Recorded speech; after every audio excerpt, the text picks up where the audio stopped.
പത്മജ ഇപ്പോൾ കോൺഗ്രസിൽ നിന്ന് മാറിപ്പോകുമ്പോൾ പോലും പറഞ്ഞത് വേണ്ട അംഗീകാരം കിട്ടിയില്ലെന്നാണ്. പക്ഷേ പത്മജയ്ക്ക് പലപ്പോഴും പത്മജയ്ക്ക് സീറ്റിന് വേണ്ടി മാഷ് നേരിട്ട് പോയി സംസാരിച്ചിരുന്നു. ഞാൻ ആ കോൺട്രവേഴ്സിയിലേക്കേ ഇല്ല.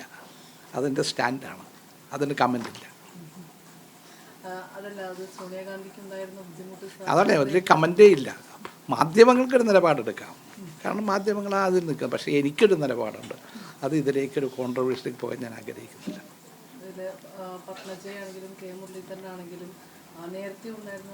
അവരോടുള്ള സ്നേഹവും അവരുടെ ബന്ധവും ഞാൻ പറഞ്ഞ കടപ്പാടുമുണ്ട്. ലീറോട് എനിക്ക് വലിയ കടപ്പാടുള്ള ആളാണ്, അത് നിലനിൽക്കും. എഴുതിയ കാര്യങ്ങളൊക്കെ എൻ്റേതായ ചില ഞാൻ എഴുതി വെച്ച കാര്യങ്ങളാണ്. ഇത് മാത്രമല്ല, ഈ പുസ്തകം മുഴുവൻ വായിക്കണം. ഏതെങ്കിലും ഒരു ചാപ്റ്റർ വായിച്ചിട്ട് അഭിപ്രായം പറയുന്നത് ശരിയല്ലെന്ന് എൻ്റെ ഇത് മുഴുവൻ വായിക്കുക. മുഴുവൻ വായിച്ച് നോക്കിയിട്ട് എന്ത് നിലപാടാണ് ഞാനതിലെടുത്തിരിക്കുന്നത്, മൊത്തം കാര്യങ്ങളിൽ എൻ്റെ രാഷ്ട്രീയ ജീവിതത്തിൽ കണ്ട കാര്യങ്ങൾ ആണ് ഞാൻ അതിൻ്റെ അകത്ത് കൂടുതൽ. അല്ലാതെ ആരെയും വേദനിപ്പിക്കാനുള്ളതല്ല. അതുകൊണ്ട് തന്നെയാണ് ഞാനത് ഡിബേറ്റിലേക്കും ചർച്ചയിലേക്കും പോകാത്തത്. എപ്പോഴും ലീഡറെ കുറിച്ച് പറഞ്ഞിട്ടുള്ള കാര്യമാണ്, കുടുംബസ്നേഹത്തിൻ്റെ പുറത്താണ് ലീഡർ പലപ്പോഴും ഒറ്റപ്പെട്ടു പോയിട്ടുള്ളതെന്ന്. അങ്ങനെയാണെന്ന് മാഷിന് ഇപ്പോൾ തോന്നുന്നുണ്ട്. അതല്ലോ എന്നോട് ആ കമൻറ്റ് ചോദിക്കണ്ട, അതിന് മറുപടി ഉണ്ടാവില്ല. എന്തായാലും ഇനി എഴുത്ത് തുടരും. എന്തോ എഴുത്ത് തുടങ്ങും, സ്വാഭാവികം. ഞാൻ എഴുതുന്നുണ്ടോ. ഞാനിപ്പോൾ ചില കോൺട്രവേഴ്ഷ്യൽ ഇഷ്യൂസ് ഞാൻ തൂലികാനാമത്തിൽ എഴുതുന്നു. കഴിഞ്ഞ 4 വർഷമായി എഴുതുന്നുണ്ട് തൂലികാനാമത്തിൽ. അതങ്ങനെ എഴുതാൻ കാരണം ഇതുപോലെ പേടിച്ചിട്ടാണ്. കാരണം അതിന് ഞാൻ നിർഭയമായിട്ട് എഴുതിയിരിക്കുന്നത്. പക്ഷേ എൻ്റെ പേര് വെച്ച് എഴുതിയാൽ ഇതുപോലെ ചില എൻ്റെ സുഹൃത്തുക്കൾക്ക് വിഷമമുണ്ടാവും. അപ്പോൾ ഏതെങ്കിലും ഒരു സന്ദർഭത്തിൽ ഞാനത് പുറത്തിടും. ആ തൂലിനാമത്തിൽ വന്ന കാര്യങ്ങൾ ഞാൻ എല്ലാ ആഴ്ചയിലും എഴുതുന്നുണ്ട്. 2-3 മാധ്യമങ്ങൾക്ക് എഴുതുന്നുണ്ട്. ഇപ്പോൾ ഇത് തന്നെ എങ്ങനെ വന്നതാണ്? ഇതിൻ്റെ ഒത്തിരി കാര്യങ്ങൾ കലാകൗമുദിൽ വന്നതാണ്, പുതിയതല്ല, ഇപ്പോൾ വന്നതല്ല, കലാകൗമുദിൽ വന്ന കാര്യങ്ങളാണ്. അതിൽ വന്നത് ഇപ്പോൾ കമ്പൈൽ ചെയ്തിട്ട് എൻ്റെ സുഹൃത്ത് സണ്ണിക്കുട്ടി അബ്രഹാമാണ് ഇതൊരു പുസ്തക രൂപത്തിലാക്കിയിരിക്കുന്നത്. അത് ഞാൻ പറഞ്ഞിട്ടുള്ളത് എൻ്റെ അകത്ത്. കാരണം ലീഡറും അർജുൻ സിംഗുമാണ് നരസിംഹറാവുവിനെ പ്രധാനമന്ത്രിയാക്കുന്നത്. അദ്ദേഹം വീട്ടിലേക്ക് ലൈബ്രറി വലിയ ലൈബ്രറി ഉള്ള ആളാണ്. ആ പുസ്തകങ്ങളായിട്ട് പോകുമ്പോഴാണ് ലീഡറും അർജുൻ സിംഗും കൂടി അദ്ദേഹത്തെ പ്രധാനമന്ത്രിയാക്കാൻ തീരുമാനമെടുത്തത്. ഞങ്ങൾ എം പിമാരെ ICC ഓഫീസിൽ വിളിച്ചു കൂട്ടി മുൻകൈ എടുത്തു. പക്ഷേ പിന്നീടുണ്ടായ സംഭവം ലീഡർ വിളിക്കുന്ന PV എന്നാണ്. അപ്പോൾ എൻ്റെ ഒരു സ്നേഹബന്ധം കൊണ്ട് ഞാൻ പറഞ്ഞത് ഈ PM അല്ലേ, അറ്റ്ലീസ്റ്റ് ആളുകളുടെ മുമ്പിലെങ്കിലും PM എന്ന് പറയണ്ടേ എന്ന് പറഞ്ഞു. അപ്പോൾ ലീഡർ ചിരിച്ചു കളഞ്ഞു. പക്ഷെ പിന്നീട് ഞാൻ കണ്ടത് ലീഡറെ എതിരായിട്ട് കുഞ്ഞാലിക്കുട്ടി സാഹിബും ഉമ്മൻചാണ്ടിയും കൂടി പിന്നെ ബഡ്ജറ്റ് സപ്പോർട്ട് ചെയ്യണമെങ്കിൽ ചില നടപടികൾ ഉണ്ടാകണം എന്ന് പറഞ്ഞു. അപ്പം PV പറഞ്ഞു, നിങ്ങൾ വെയിറ്റ്, നിങ്ങളിത് പാസ്സാക്കിയിട്ട് പോവാം. പക്ഷെ വന്നപ്പോൾ എന്താ കൊണ്ട് നടന്നത്?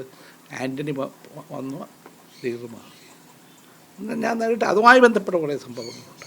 അപ്പം ഇതെല്ലാം ഞാൻ പറയുന്നത് ആരെയും വിഷമിപ്പിക്കാനല്ല, എൻ്റെ മുമ്പിൽ വന്ന ചരിത്രം, ഞാൻ കണ്ട കാര്യങ്ങൾ. അത് തെറ്റാവാൻ ശരിയാവും, പക്ഷെ ഞാൻ കണ്ട കാര്യങ്ങളാണ്. അതാണ് ഞാൻ ജനമധ്യത്തിൽ കൊടുക്കുകയാണ്. അല്ല, മനസാക്ഷിയില്ല, ഞാൻ എഴുതിയ ഡയറികളാണ്. ഞാൻ ഇന്നെഴുതിയതല്ലത്. ഇപ്പോൾ ഈ കഴിഞ്ഞ 4-ാം തീയതി നടന്ന സംഭവങ്ങൾ ഇനി 1 വർഷം കഴിഞ്ഞാൽ 5 വർഷം കഴിഞ്ഞ് വരുമ്പോൾ അത് തോമസ് മാഷ് ചെയ്ത് ശരിയല്ലെന്ന് പറയാൻ പറ്റുമോ? ഇല്ല. ഇന്ന് ഞാൻ ഈ ദിവസങ്ങളിൽ കാണുന്ന സംഭവങ്ങൾ, ഇപ്പോൾ സതീശൻ, അദ്ദേഹം എൻ്റെ വിദ്യാർത്ഥിയാണ്, എനിക്ക് ഇഷ്ടപ്പെടുന്നൊരു നേതാവാണ്. KC വേണുഗോപാൽ ഞങ്ങളെ നല്ല അടുത്ത സുഹൃത്തുക്കളാണ്. രമേശ് അടുത്ത സുഹൃത്തുക്കളാണ്. പക്ഷേ ഇന്നത്തെ രാഷ്ട്രീയ സാഹചര്യത്തെക്കുറിച്ച് ഞാൻ സ്വതന്ത്രമായിട്ട് ഇന്നത്തെ എഴുതിയിട്ടുണ്ട്. അതെന്തെങ്കിലും പുറത്തു വരുമ്പോൾ ആരെങ്കിലും കുറ്റപ്പെടുത്താനോ തള്ളി പറയാനല്ല. നമുക്ക് എൻ്റെ മുമ്പിൽ വന്ന കാര്യങ്ങൾ എഴുതുന്നു. ഇപ്പോൾ നേരത്തെ പറഞ്ഞതുപോലെ K കരുണാകരൻ മാറി നിൽക്കേണ്ടി വന്നു, ഉമ്മൻചാണ്ടിയും ഒക്കെ കുഞ്ഞാലിക്കുട്ടിയുടെ നിർമ്മാണം. ഇത്തവണ സതീശിൻ്റെ കാര്യത്തിൽ അങ്ങനെ ഒന്ന് പ്രതീക്ഷിക്കുന്നുണ്ടോ? അല്ലെങ്കിൽ അതൊന്നും ഞാൻ പറഞ്ഞു. ഇപ്പം അതിനൊന്നും കമൻറ്റ് ഞാൻ പറയേണ്ട കാര്യമില്ലല്ലോ. അതൊക്കെ തീരുമാനം വരട്ടെ. പക്ഷെ ഞാൻ കണ്ട കാര്യങ്ങൾ, ഈ ആഴ്ചയിൽ ഞാൻ കാണുന്ന കാര്യങ്ങൾ, അതാണ് ഞാൻ ഡെയിലി എഴുതുന്നുണ്ട്. ഞാനത് പറഞ്ഞതെന്താണെന്ന് വെച്ചാൽ ഇന്നെങ്ങനെ എഴുതുന്നു അതുപോലെ കഴിഞ്ഞ് കുറേ വർഷങ്ങളായിട്ട് എഴുതിക്കൊണ്ടിരിക്കുകയാണ്. ഇപ്പോൾ എൻ്റെ പഠിപ്പിച്ച അധ്യാപകരെ കുറിച്ച് ഞാൻ ഇറങ്ങിയില്ലേ, എഴുതിയിട്ടുണ്ട്. എന്നെ പഠിപ്പിച്ച എലിസബത്ത് ടീച്ചർ, എന്നെ 1-ാം ക്ലാസ്സിൽ കൊണ്ടുവന്ന് എലിസബത്ത് ടീച്ചറാണ്. ഞാൻ സെൻറ്റ് പീറ്റേഴ്സിലാണ് പഠിച്ചത്. എന്നെ പഠിപ്പിച്ച ഞാൻ താമസിച്ച ഭരണവാസച്ചൻ തേവര കോളേജിൽ. ഞാൻ തേവര കോളേജിൽ ഒരു വിദ്യാർത്ഥിയായിട്ട് ചെല്ലുന്നത് 62-ലാണ്. അന്ന് ഒരു നിക്കറും ഷർട്ടും ഇട്ടാണ് ചെല്ലുന്നത്, ഷഡ്ഡി പോലും ഇല്ല. അച്ഛന്മാരാണ് പറഞ്ഞത് ഷഡ്ഡി വേണം, ബനിയും വേണമെന്ന്. അന്ന് ഞാൻ മുമിക്കരിയായിട്ടാണ് വീട്ടിൽ നിന്ന് പോകുന്നത്. അവിടെ നിന്നാണ് പേസ്റ്റ് വേണമെന്നും ബ്രഷ് വേണമെന്നും വിചാരിച്ചു. അപ്പോൾ അതൊക്കെ ഞാൻ ജീവിതത്തിൽ ഇതെല്ലാം ഞാൻ എഴുതിയിട്ടുണ്ട്. അപ്പോൾ ജീവിതത്തെക്കുറിച്ച് പറയുമ്പോൾ നമ്മൾ നമ്മുടേതായ സത്യസന്ധത അതിനകത്ത് പുലർത്താൻ ശ്രമിച്ചിട്ടുണ്ട്. ഒരിക്കലും ആരെയും വേദനിപ്പിക്കാൻ ഉദ്ദേശിച്ചതല്ല.